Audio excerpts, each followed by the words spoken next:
Ladies and gentlemen, this is the Dental Up Podcast, brought to you by Keating Dental Arts, a full-service, award-winning dental laboratory. Each week, you'll learn tips and techniques from real-world dentists, bringing you in-depth interviews, motivating stories, current events, and sports. Here's your host, Sean Keating. Hey everybody, Sean here. My guest today attended the University of Michigan and graduated with a bachelor's degree in material science, a doctoral degree in dental surgery, and also a master's degree in restorative dentistry, which is a specialty that fewer than 1% of practicing dentists have obtained in the United States. His scientific background has helped him bridge the gap between research and clinical practice. Currently practicing from Midland, Michigan, please welcome Dr. John McLaren, DDS, MS. How's it going, Dr. McLaren? Thanks so much for having me today, Sean. Oh, that's so cool, dude. I just always remember you when you first started with us in the company years back. I can't remember when you started, but I just love your name. And I go, you got a McLaren? And you're like, no, Sean, I don't got a McLaren. I'm like, well, I got one. No. I actually had a SLR McLaren. Mercedes did a conjunction of a car together years back, like 2005 or whatever, and they worked together. It's like the SL model body, but it was like 4 feet longer, and it had like this huge engine. It was like a rocket ship, man. But I had it for like a year or so, and then I blew out the differential, and I like brought it back to this guy. And I'm like, dude, man, what's going on? He goes, oh yeah. Here, let me help you. Let me trade it in. So I traded in for a different car, but God, that was fun. It was a crazy fast car, but I always And I remember too, you're telling me, well, Sean, what about the guy at UCLA, Dr. McLaren? I'm sure he has one, and I remember I had him lecture at my lab, and I'm so Dr. McLaren, man, you got a McLaren? He's like, no, and I go, I got one. It's the same thing. Two dentists I know are McLarens. I don't got a freaking McLaren. I would, if I use it, I don't know. I'll shut up. Well, maybe in the future. You should. Maybe in the future, that's what I'm working towards. Dude, we got to cut some more crowns, baby. No, you do. I think so, yeah. They got the new McLarens that are completely by themselves, that they just build their own street cars, and they're beautiful. They got a little headquarters down here in Newport Beach, and they're neat. They're kind of like little Lamborghinis, or they're kind of small. They're kind of like a littler Ferrari, but they're so fast. And I went and tried to sit in those things, and the seats are they're not made for big, wide bodies, you know? It's like, this thing's right. Yeah, not even. Well, the actual McLaren seats one up front. Oh, geez. And then it has room for two passengers. Can you believe that? In the back. Yeah, I remember seeing that. A dude had the steering wheel in the middle, and then there was two seats. That's right. Can you believe that? Yeah. That's crazy. Yeah. You really have to like yourself to get one of those. Yeah.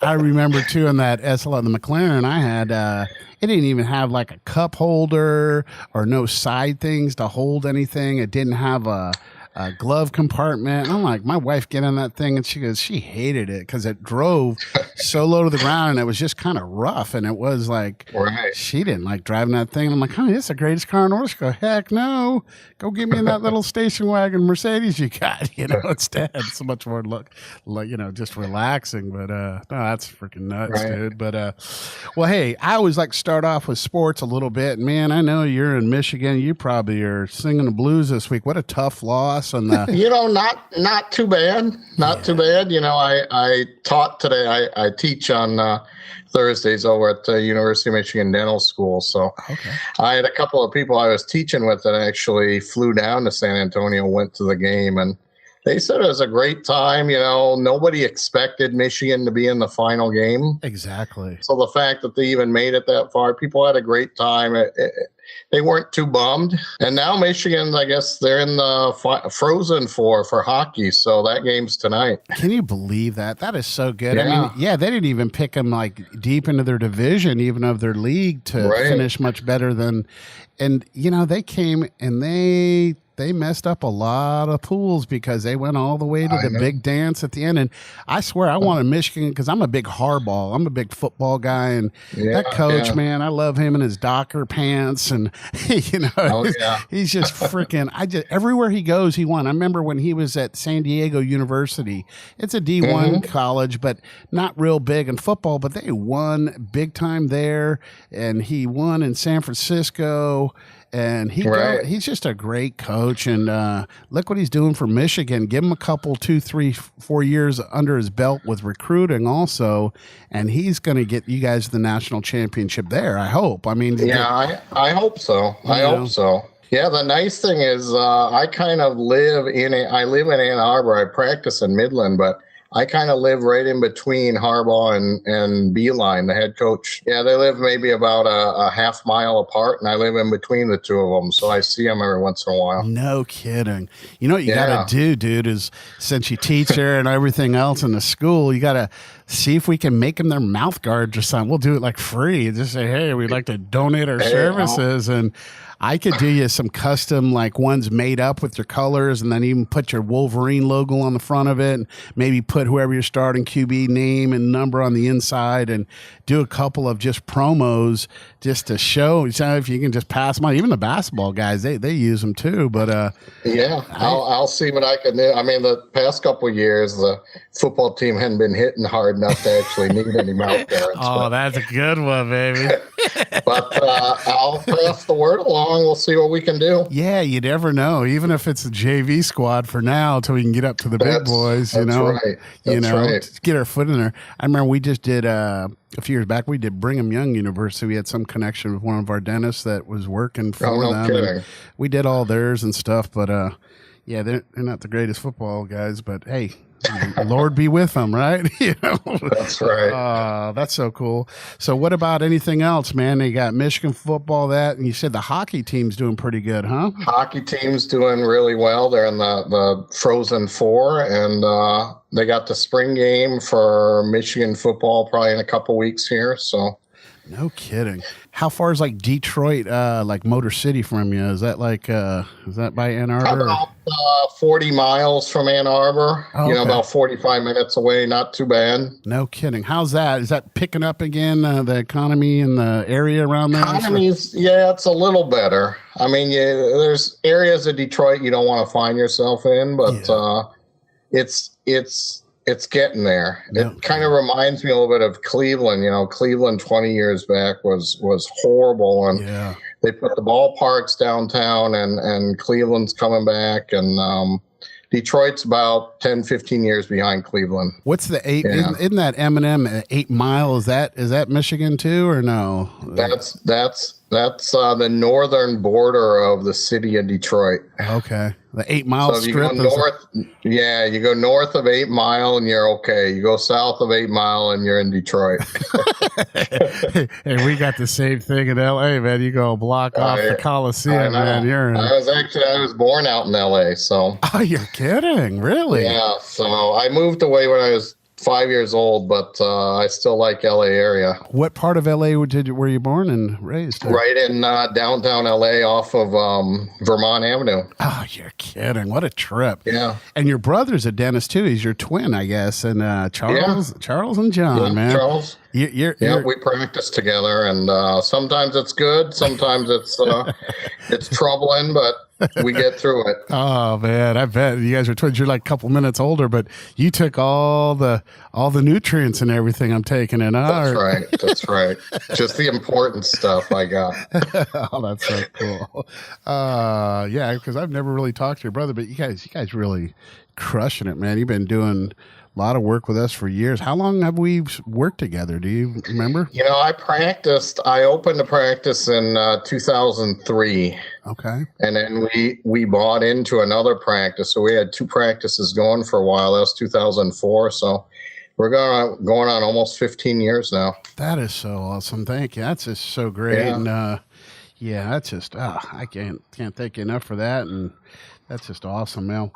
Well, hey, let's dental up a little bit here. And sure. Dr. McLaren, tell me now, why did you get into dentistry, and at what point did you think, I want to be a dentist? Well, before dental school, I was actually in engineering. So went to University of Michigan Engineering School, was doing material science, and in summers you don't have much to do because you're not going to school. So I said, well, I got to make some money and I'll do some research. And in materials research, I got into the dental school. I think it was my sophomore year in engineering. Started doing dental research, and we would have dental students come by, and they seemed to be so much happier than everybody at the engineering school. I said, you know what, I got to get out of the engineering school, and dentistry is more my type of profession that I want to be in. And so, I took the prerequisites. A couple years later, applied to a couple dental schools and decided to go to University of Michigan. No kidding. Yeah, you're really quite, man, you got so much stuff here on your whole life of, education, everything. And like, what is the Omicron Kappa Upsilon Honor Society? That sounds like, when I was in school, I think you have to be in the top 10 or 15% to qualify that. And then you got to have a faculty member that's willing to take time out of their schedule to write a letter on your behalf. And so, I managed to do both of those things, and they got me in. I mean, that's crazy. It's just like, I guess, you completed a 3 years master degree specialized in restorative dentistry, and less than 1% of the practicing dentists in the United States have attained that. I mean, that's pretty huge. I mean, that's what made you really kind of go in that, just with your engineering background and everything else? You just wanted to go to the highest educational level you could when it came to dentistry? Well, yeah, engineering background, after 4 years of dental school, I don't think there's too many dentists that really feel that comfortable going out and practicing. Or if they do, you got to be careful of those people, right? Yes.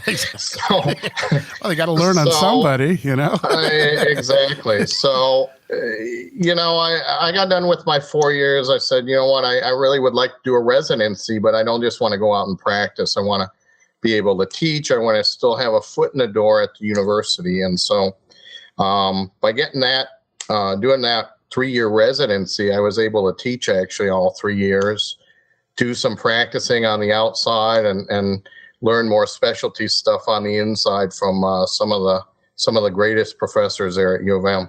That's awesome. Tell me about your journey then. When you got out of dental school, you went into a residency, and did you start a practice after that, or did you associate?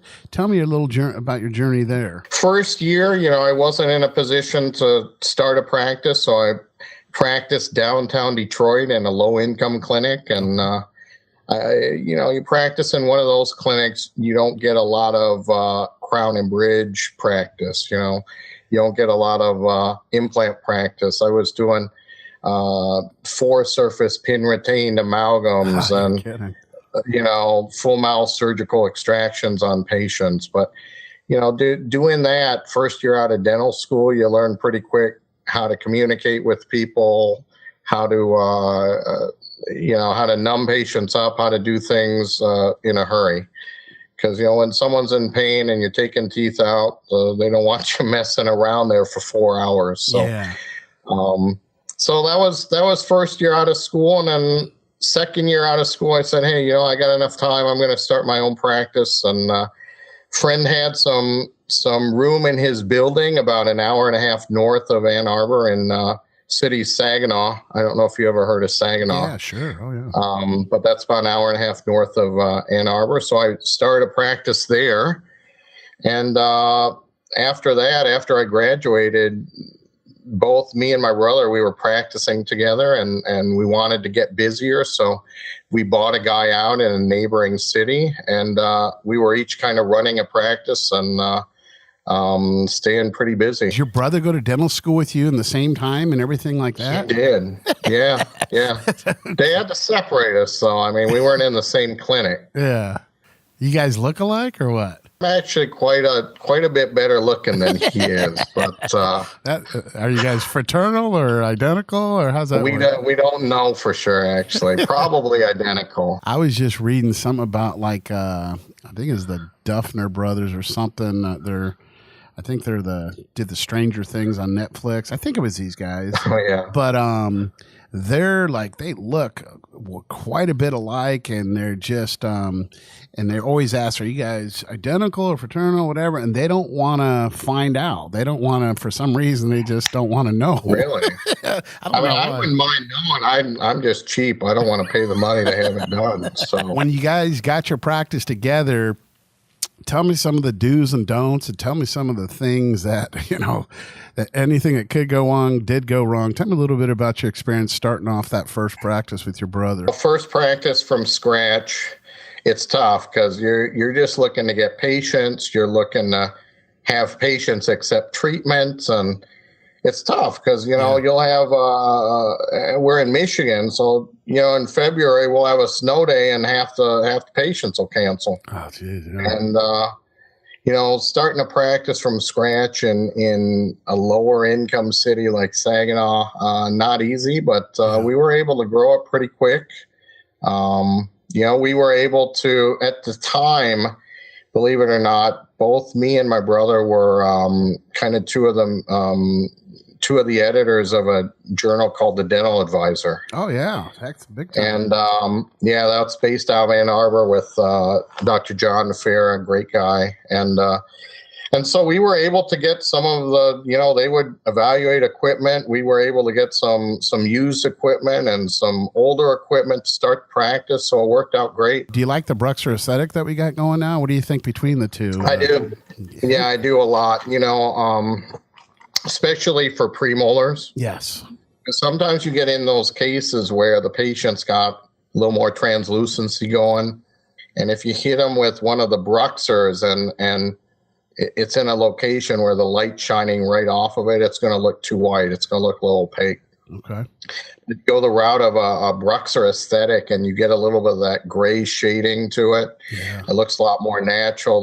The light hits it. It's just a nicer product, I think, as you move forward towards the interior. Yeah, I actually got a little Bruxer aesthetic bridge. It's like, it's 19, 20, and 21, and it's just amazing. We did it digitally too, without a model, and right. I'm a grinder, and I still think the aesthetic. I think we're 650 megapascals of flexion. I mean, how much do you really need in reality? And That's right. I think I kind of market it in a way that we're in the anterior segment, but you can put it in the posterior segment if you're balancing out work and occlusion and everything else. It's just fine. That's it's right. fine to me, and I just really love it. The aesthetics have come great in the oral environment. They're just blending in. And the other thing we noticed with, back in the day in 15 years ago, 20 years ago, when a lot of the practitioners were doing research on 3 and 4 unit all ceramic bridges. This was before the CAD CAM days. Yes.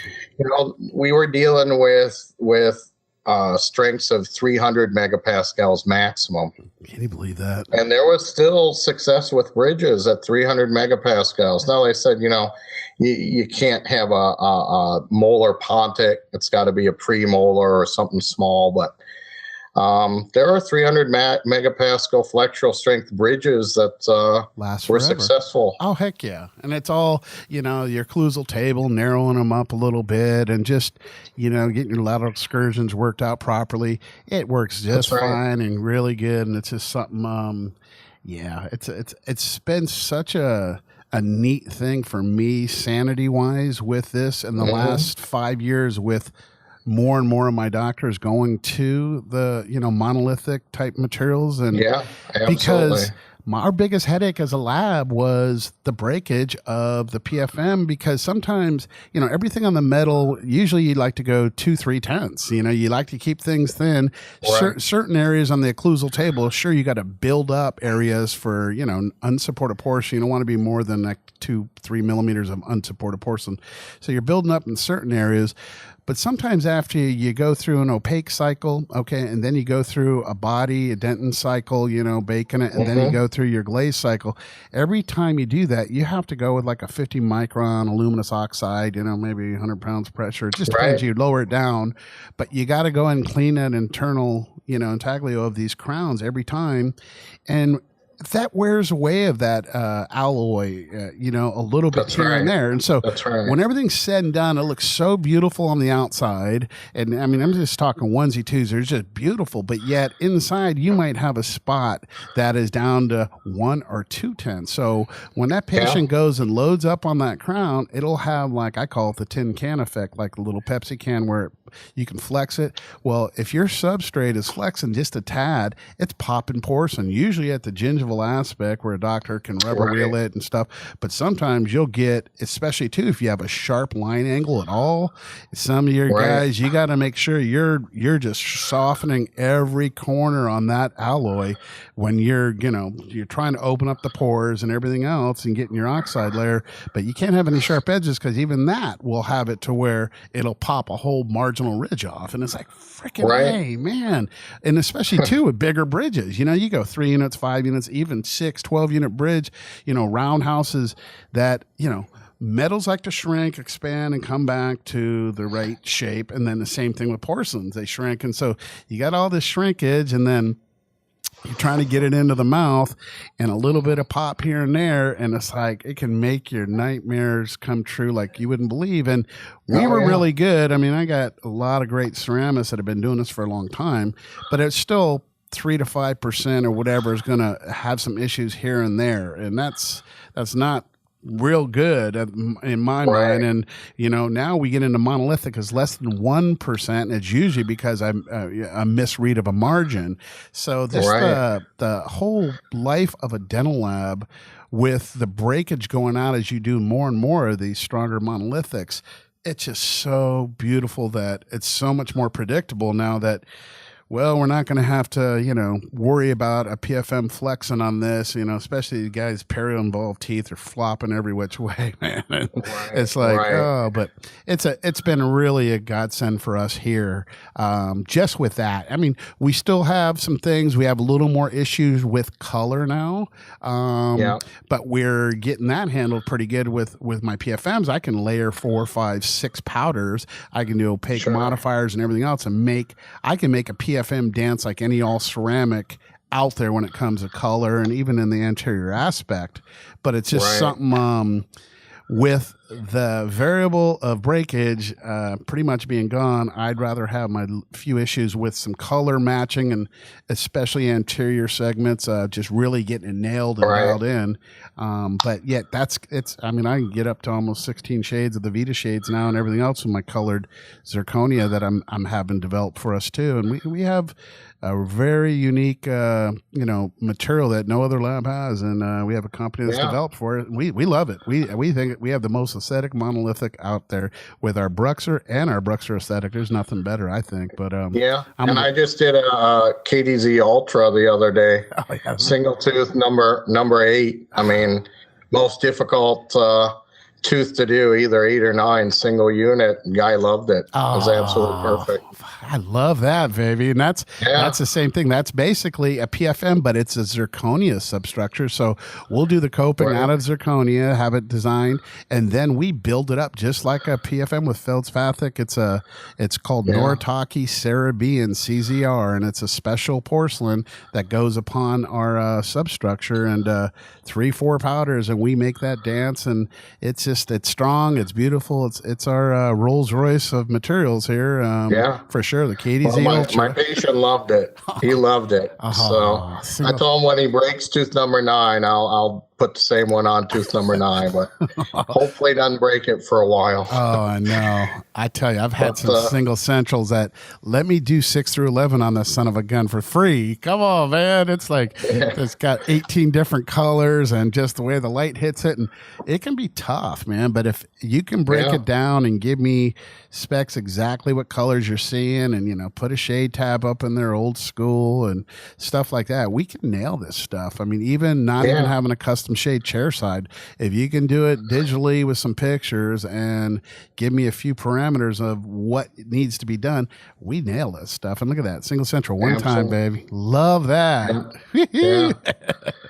So cool. Getting back to what you were saying about PFMs, I teach at the school, and back when I was in school, I probably did half gold, half PFM. Okay. They wouldn't let us do all ceramic back in the 90s because they didn't want failures back then. Absolutely. And now I'm teaching, and I'd say probably half of them are PFM and half of them are all ceramic. Can you believe that? It's amazing because the downside of that is if you don't get taught how to do gold, and you don't know where things can fail. You're talking about PFM failures, and they always fail at the weak points at the junction between the metal and the porcelain. And, I hear students, I even hear faculty saying, well, and you guys must hate this. Well, the lab did something wrong. Yeah. Oh, yeah.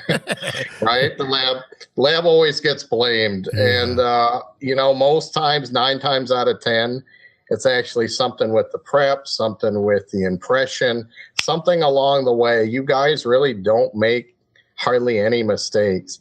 It's something to do with the material, something to do with the procedure, something to do with the preparation, where the material's just not able to hold up. Yeah. And, that's when I'm at the school, I'm trying to teach the students, you can't just keep blaming the lab when this fails. You got to look, what is it that you're doing? You're giving them half a millimeter of room and telling them to stack porcelain on your PFM. There's no way it's going to happen. Oh, I know. Especially when it takes 3/10 of metal and 2/10 of opaque just to start. So we're at a half a millimeter right there. There's no dent or incisal or trans or nothing. And it's so hard. Right. And, even teaching them at the marginal ridges, a good lab will put metal underneath there to give you some support, but you can't rely on the lab to layer the metal into the contact.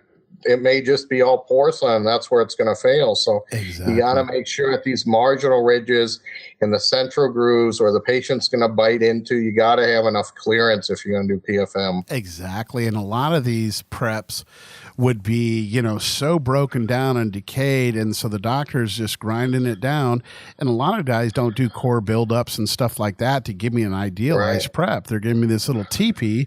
And so I guarantee you 90+% of those labs out there are just dipping that coping, and the size of that prep is the size of the substructure, and they're building up porcelain on the rest of it because no one's got time. And especially when it comes to alloy, most guys are going to, back in the day for years, I did no charge on the alloy and we lost our ass. I never made money from 2002 to 2010. I made no money on PFNs because I just did a flat rate. And I never knew that till my CFO kind of broke down the numbers. He goes, Sean, well, shit, you're spending about $80-$90 on a crown just in the alloy alone. Then you put in your labor, and it's just like, hey, live and learn. But that's a reason that's breaking, because you can't have 7 millimeters of unsupported porcelain that you're building up because your prep's small. But non-pressure is not a problem. We'll build that up all day long and cast it, and it's just, that's $1 worth of material. But when it comes to even palladium was so high there for a while. And then, one of my favorite PFMs, still one of my strongest bonds, and probably the best marginal integrity is semi-precious palladium. It's 80% palladium basically. But even palladium, what is it, $1,100 an ounce or something now? It's getting up. It's so crazy. It used to be, 20 years ago, palladium was about $150 a troy ounce. $200 an ounce. And it was just like, do them all day long. And I think I did those for $79 flat rate, and that's with it in there. And it's like, so it's kind of crazy that where it's come to. But I remember too, I did so much alloy and our scrap. I used to love scrap, turning into scrap. You got all the stuff, and that stuff's gone, man. It's like, well, I don't do much gold anymore, but I still do like 1,000 units a week, but of PFMs. But it's not like the heyday where 95% of all my work was PFMs and 5% was all ceramic. Now I'm about 50-50. Actually 60-40, probably 60 with all ceramic monolithic, and then 40% PFM, and it's just it's just really. It's just amazing how it's just a paradigm shift has just gone such just turned a whole about face in the dental lab industry in the last 5-10 years. We track that stuff every year in my clinics. And, when I first started in practice, was that 17, 18 years ago, I was probably doing 70% PFM, 30% gold. No kidding. Then I'd slowly add a little bit more ceramic. Well, last year we were at, I think, 85% all ceramic. We got, what can I say? We have great patients. We have a phenomenal patient pool. Midland is Midland, Michigan. If you've not heard of it, it's headquarters for Dow Chemical, called Dow DuPont now. They just bought out DuPont. No kidding. And it's got the highest concentration of PhDs outside of Ann Arbor in the state of Michigan. Oh, I bet. Yeah. I bet it's like your own, like Silicon Valley out there with, PhD. It's nice. There's a lot of smart people there, way smarter than me. Well, then they're way smarter than me because I'm a dumbass. No, I'm just a lowly dental technician schlepping my wares here. No, well, tell me what you do for driving patients to your practice. Do you do mailers? Is it mostly a word of mouth program you got working? A lot of word of mouth. We've been pretty consistent, 60, 70 new patients a month. And we don't do any external marketing. I mean, we do yellow pages, but nothing of any significance. I'd say the majority of our patients, 70% of them come to us from word of mouth. No, it really is. Like 40% of all our new doctors are referrals. So, and I spend so much on that other 60% to not even get nothing near what I get, from a referral. And it's the best thing. You have happy patients. Hey, let them tell their friends about you. And if you have happy doctors, that accounts. If you can refer us, a friend of yours or whatever we love, and then we got to prove to that doctor, that we're able to meet or exceed your needs for sure. But well, that's awesome. So no social media, you don't have any Facebook going or nothing like that, huh? Well, we have some Facebook, but I don't think a lot of patients just exclusively come to us from Facebook or from Google, or I think it's in an entirety that they come see us. They hear about us, they look us up, and that seals the deal for them. Absolutely. But no, we don't have promotions.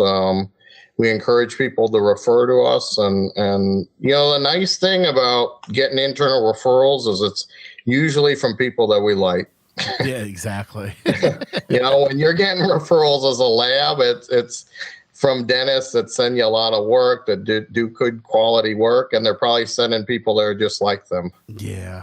What do you do for that? Like, are you doing most of your endo, and are you doing any, orthodontics, or do you refer that out, or what do you do? And what don't you do? We refer some endo out. We refer some ortho out, but, being in a smaller city, we only had one endodontist in our whole city. No kidding. And he was getting so busy, it was like 3 and 4 weeks before he could see a patient. When patient needs endo, they don't really want to wait 3 and 4 weeks. So, probably 12 years ago, he said, hey, we got to start doing molar endo. We got to start doing more of these complex cases. And to this day, we probably do around 70-80% of the endo.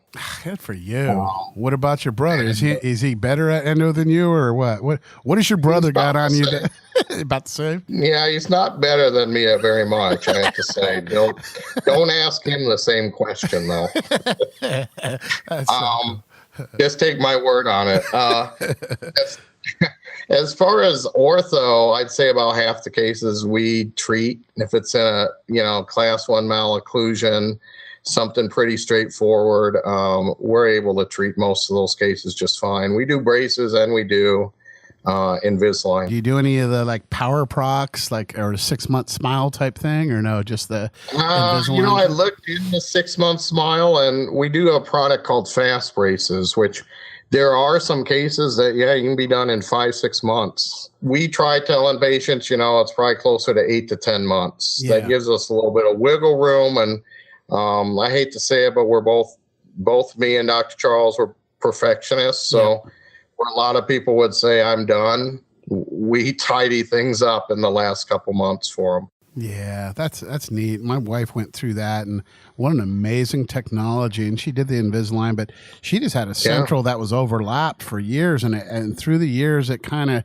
moved over a little bit more. But they did it in like probably 6-8 months. It was like in line, but then you got to wear those retainers. I mean, she just got a new scan because we had to put a new crown in on her. She had one implant on poster, and it cracked right there with a screw, whatever it was. And then we had to get that replaced, and it kind of threw off her little, her retainer thing. So she went back to see her doctor and got new scans, and it's amazing. It kind of just spread all, because you can't just pull that tooth in. Everything's got to move for it. So it's kind of widened her smile a little bit. It's more fuller. And she used to have like a clicking in the condyle for years back, and she got this all done and kind of reestablished her occlusion a little bit. And Dr. Tassi and the guys over there, they just really did a great job, just getting her equilibrated and dialed in.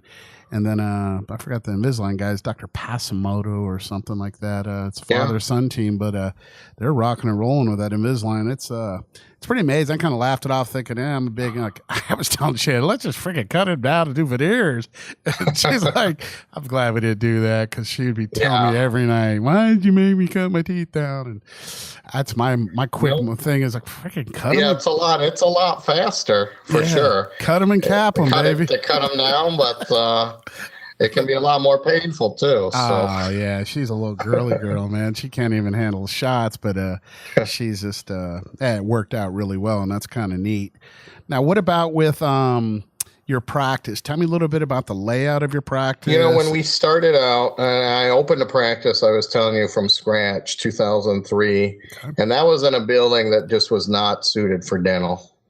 And, the nice thing when you start a practice, you realize pretty quickly how you would do things differently if you were going to do them the right way. Yep. If you actually had money and you could redo things the way that would suit you best. And so, a couple of years ago, in 2010, we were able to remodel the practice we have in Midland, and we basically doubled it in size. Okay. And remodeled the entire inside, remodeled the front desk.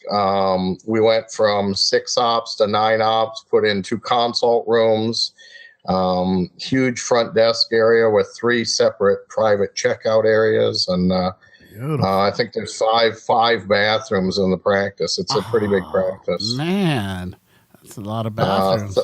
30-car parking lot. There's a drive-through. It's nice facility to come to every day. But the greatest thing about it is we learned in the first 10 years in practice, I learned what I should do, what I shouldn't do.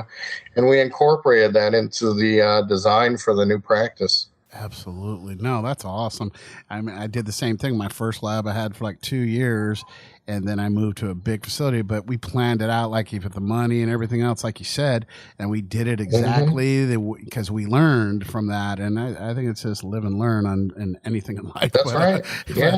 But, we just made it like a smooth running machine, the feng shui type stuff even, just to kind of make it all work and come together. And there's nothing better. And here we are 14 years later, just rocking and rolling it, man. It's just freaking unbelievable. But, well, that's awesome, dude. So tell me about what's a typical day in your practice, man. What time you get in, how many days a week you're working, how many patients you see, and you got a special assistant that does all your work, or you got a hygienist that for you or your brother. Tell me a little bit about that. Yeah, no, I don't have an assistant that does all my work. So if you have a resume on your desk for an assistant that'll do that, send it my way, will you? Yeah. I don't even have to practice anymore. I'll just go in and watch the assistant do everything. In some states it's like that where they're able to. I hear you. Yeah, I hear you. But we just hired someone actually from front desk, and she was a dental assistant for I think 12 years. No kidding. And she's interviewing with us, and she's telling us, you know what? I was packing all the amalgam. I was doing the composite for the. I'm like, wait a minute, you're doing the composite for the? Oh yeah, she was doing everything. Oh my god. Like, well, I don't want you to come work for me. I want to go work for this other dentist who you're working for. I want to do his job. Oh. It didn't sound like he was doing anything. But yeah, I got 2 assistants. Dr. Charles has 2 assistants. We got 4 front desks, 4 hygienists going. So it's pretty busy practice. I'm in 8 a.m.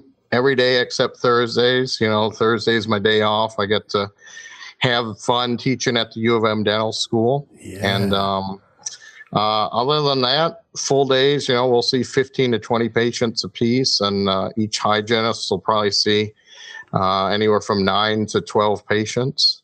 Damn. And we'll go through 60 patients in a day. No kidding. No wonder you're so awesome. I was just wondering, man, you guys are crushing it. You guys got a big facility going there. Yeah, well, I mean, the city itself of Midland it's a great city. I grew up in Ann Arbor. If there was a place I was going to practice other than Ann Arbor, Midland's the place. What about the economy? Did it affect your practice much at that time, or was it's kind of tough? Little bit, not bad. We noticed it's definitely come back last 6 months. We've noticed an uptick. But we didn't get a lot, we weren't affected. The last 10 years, we've been up every single year. Things have been great. Patients have been awesome for us. I want to say we've been very, very lucky. Yeah. Nah, I think you made it happen, and, you practice good dentistry. You do big stuff, but you do a lot of onesie twosies, but yet you just do good sound dentistry. And I think that's what some of the guys, I had some of the big hitters that were just, 2007, 2008, they were my big cosmetics, limited to cosmetics, and, they had to cut a round or two a day. Otherwise, they just had such a big thing, cosmetics, and the ones that were pushing that envelope, those are the ones that got hit hard, but the ones just kind of practicing good dentistry and just good, do the right thing and everything else. I think it kind of worked out for those guys. And the other ones, you can't live beyond your means, and especially in a field like dentistry. Dentistry is like kind of restoring the health of teeth and helping people get through those issues. And when you think that way and you practice that way, do the good deed. Good deed's going to come back, and it's not luck; it's blessings in a way. And I always say that, but it's that's awesome, dude. But what else can we talk about? So, what do you do when you're not working? What kind of hobbies you got going? What do you do? You got any good restaurants you like, or a barbecue? What's your best? Let's start first with food. What's your favorite place to go to? Your go-to restaurant? Don't tell me you're a vegetarian. I didn't go out to eat for a long time because I was too busy with everything. I finally said, I think it was a year ago, I said, you know what? Wednesday night, I'm done work and I'm coming home, and me and wife are going out to a new restaurant every week. Yeah. And so, I think that's one of those things that new dentists or dentists that might be listening to, take time out of your schedule. Yes. Where every single week it's the same thing. Do something a little bit different, but spend time with your spouse, your significant other, and it gives me, when I'm in the middle of a full mouth extraction Wednesday morning, I'm not thinking about that. I'm thinking, hey, I'm going to a new restaurant later tonight. Exactly. And I do that like 3 nights a week. So I'm thinking about that 3 times. Like, hey, where are we going today? Well, I'm not at your level yet, Sean, but we're getting there. Now, maybe in a few years. You don't want to be. It's something that I got to deal with.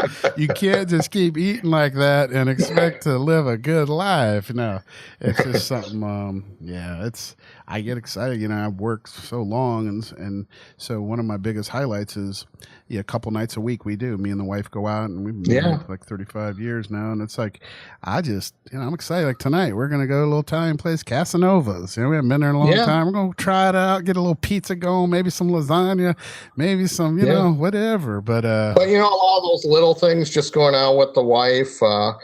We'll take the kids out on the weekends, that sort of thing. I got 3 kids, so that's kind of my priority at this point when I'm not in the office or working on office stuff. So, but Ann Arbor is a great city. I live in Ann Arbor. It's about an hour and 45 minutes away from where I practice. So what do you think are some of the current concerns you have about future of dentistry? Anything that kind of steps out and, Yeah, that's a good question. This morning I taught at the school, and they got about 1 week left. And then everybody who's a senior, they're on their own. Some are going out to practice. And we actually got one girl that's she's graduating next week. She's coming into our practice to start, but we've been coaching her for a year. So she's going to have a head start on everybody else. But, when these kids come out, and I say kids because they're only 25, 26, some of them. Absolutely. The first thing they're worried about is I can't do 2 fillings in an hour. It takes me an hour and a half to do a filling, and they're worried about speed, and they're worried about, which lab am I going to use? What kind of material am I going to use? And the best thing I can say is you got to find someone who's going to mentor you. Yes. Because if you're going to do it on your own, you're going to learn, but it's going to be painful. Yeah. And it's and those mistakes that you make, you're going to come up with a solution, but the solution might not be the right solution. Yeah. So you probably have these people that send in work, and you do their work and something fails, and they want to blame the lab, and you want to say, hey, you got to send me good work. It's the prep, Yep. And they want to blame, a lot of them want to blame the lab, even some of the 3rd and 4th year students. I say, hey, you get out of what you put into it. So if they learn from good mentors, I think a lot of them will be just fine. And it's hard to find those good mentors sometimes because how are you going to get them if you go work as associates? Some of the guys don't want to teach you too much because then you're going to go out and start a thing. It's a double-edged sword, and it's hard. But some of the most successful guys I've had on this podcast have had guys like that, be it instructors in school and or one of their first 1 or 2 jobs being an associate or working. Some of them, in those clinics. I mean, you get in the trenches and you see a lot of stuff and you get a lot of experience. A lot of my military guys have said, hey, I was working on the Marines all the time. I was working all the Army guys. And you get that experience, and that's just even working in some of those, fast-paced clinics. I think it's almost the best thing to get in there for a year or two. It's boot camp, hey, you learned all this theory in school. Let's get in the trenches and let's do extractions. Let's do freaking pullback flaps. Let's sink some implants. Learn and study everything you can, because it's going to come back to you, tenfold if you can just put your dues in the trenches of, experience, hands-on experience. So I think that's huge. And to start a practice straight out of dental school, man, you better be so talented or what. I don't know how they could do it straight out, but some guys, my nephew did it straight out of school, and he, I just hats off to those guys, man. But it's just it's not easy, especially with people coming out with $200,000-$300,000 worth of debt these days out of dental school. It's unbelievable. I mean, some of these schools, it's $50,000-$60,000 a year for tuition. Oh yeah, dude. I mean, when I was in school, it was 15, maybe 20,000. And I don't know how they even do it. God, that's so crazy. And no, like a SC here, dental school, I think with room and board, it's like $100,000 a year. It's just like nuts. How do you do that? I mean, $100,000 a year. That's, $8,000 a month. Papa and Mama's got to do. I mean, how do you do that? It's just, man. It's unbelievable. I don't know. It's just, and then to start a practice or to work for someone that maybe you make $100,000, and how do you pay down that note? And I mean, everything happens, and people have done it. But I just think with the cost of it nowadays, and you just look at even the housing, it's just so ridiculous. Even in California, it's just a home you could bought for $100,000 10, 15 years ago is now $600,000. And how can someone afford $600,000? You got to make like $150,000+ a year just to afford the base minimum here, and it's ridiculous. And then you get places like probably in Michigan, there's certain areas you could probably get a house for $200,000, but then does the job area support that with you getting that kind of pay? And it's right. Life is tough, but Ann Arbor is expensive. Ann Arbor, University of Michigan. I mean, for regular rent, you're probably looking at $1,500 a month in Ann Arbor. Yeah, and these kids work up a $250,000-$300,000 bill from 4 years of dental school, and all of them want to come out and make $150,000 a year. And the girl that we're bringing in, I said, hey, the first couple years, learn how to do things right. Yes. And if you do things the right way and you learn how to communicate with people and treat people the right way, you won't have to worry about money. Exactly. It'll be there. It'll be there and it'll come. And we say the same thing with our techs. If you just learn the technology and do it properly, don't worry about speed. Speed will come. Just learn how to do it right. And then again, the golden rule, just treat people good, this and that. And we don't deal with patients all day, but we deal with, our fellow employees. You guys have it worse. You deal with the dentist. So. I love what you say about, the lab is the problem. We don't get a lot of doctors like that. A lot of guys, when they start working with us, it's usually word of mouth or they've heard of us. Yeah. And they give us a pretty good respect when it comes to it because they know we see more in a month than they'll probably see in a career, And so we see a lot of dentistry, and we're not going to give you advice because we're being cocky or being snotty or anything, but we're doing it because at the end of the day, that patient in the chair, they're paying our bill basically because, if you're not getting paid, I'm not getting paid, and we got to make these patients happy. And it's one time in the chair we try to get it right. And, it's just, I love it when I know a dentist is good is when he just says, Sean, and he's open to our advice on why things aren't working because they're like you're very scientific, you teach, you've done it for years, you're a very bright guy, but there's a reason behind it. And I'm not saying, hey, it's usually not our fault. It's a material problem and or perio problem,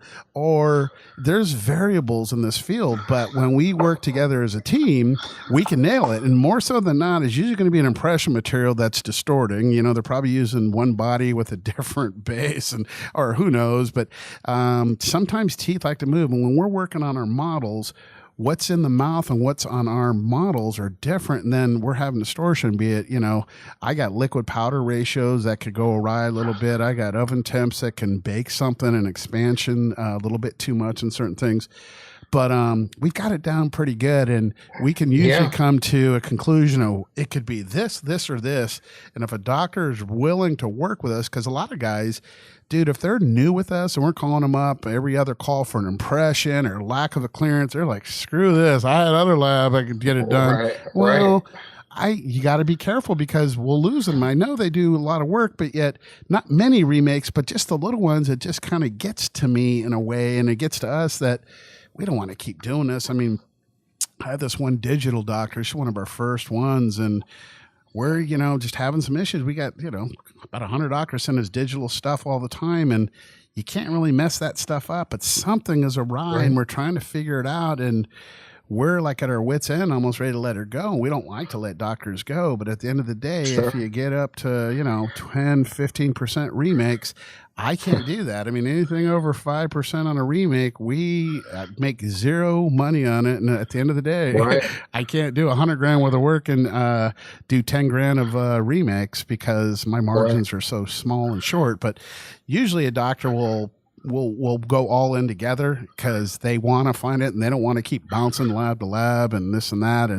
But some guys, they just, I don't know. I've been doing this 20 years. I don't know what it is. And more so than not, I mean, it's a product problem or it's an issue with a lot of times. I'll give you a perfect example. I've been doing it 20 years, and last September, on one day, between me and Dr. Charles, we had 4 crowns that wouldn't seat.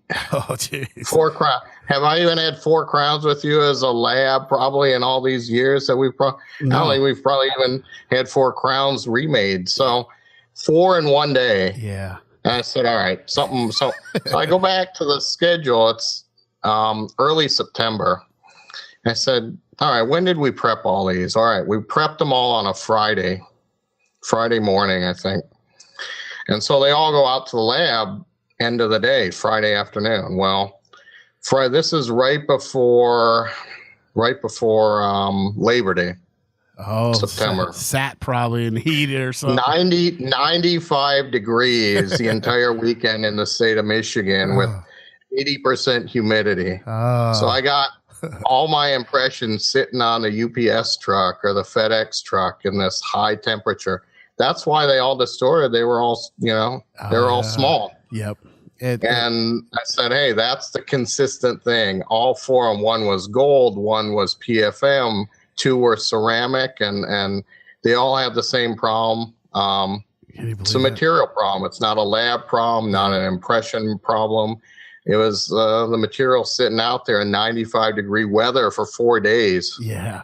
And it does not going to survive. It happens more than you think, like certain, and it's doctor, this happened. It's fitting the model's per, it's not in the model. It distorted. And even too, sometimes in that airplane at 40,000 feet in the air and the coldness and in the heatness. And so, just the stability of impressions material is so important. That's why I'm a big Impergum guy, man. I just love that Impergum. That stuff's kind of bulletproof, man. It's like you could pour that thing 3 times and get within 50 microns, where you could pour a polyvinyl twice, and it's night and day. Sometimes it just depends on who it is. A lot of the polyvinyls out there is actually made probably by 2 or 3 companies in the world, and then it's all color coded and sent off to these other little distributors. Right.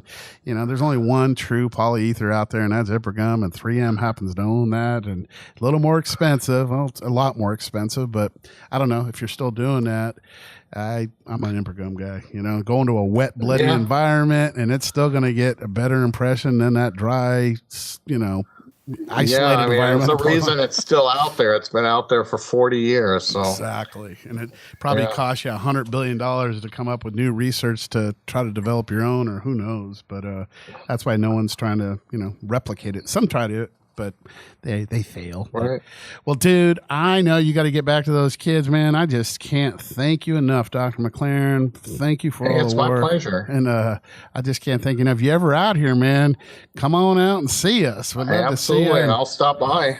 I love it. I'll stop by. You could give us. We'll set up a seminar with you, man. I mean, you could give something on multiple fronts on different things in dentistry. I would love to. I used to do that, and I just got out of it. Practice got to be too much. I used to lecture, taught at the school more, did more stuff with the advisor, and then practice just got going too much. But I'd love to come out there and do something for you guys. We'll set something up for sure and get you on out here and the wife, and we'll take you out for a nice restaurant, baby. All right. All right. Sounds like a deal. Thank you so much, Dr. McLaren, and we'll talk to you real soon. Okay. Sounds good, Sean. All right, buddy. Bye-bye. Thanks for joining us on the Dental Up Podcast Show this week. Make sure to follow us on Facebook, Instagram, and Twitter, or search the Dental Up Podcast on iTunes for our weekly feed. Don't forget to visit KeatingDentalArts.com/promo for exclusive offers. Keating Dental Arts is a full-service dental laboratory, and we're nationwide. We'd love for you to send us a case so we can show you the Keating difference. If you dig what you heard, please leave a review on iTunes, and we'll be back next week.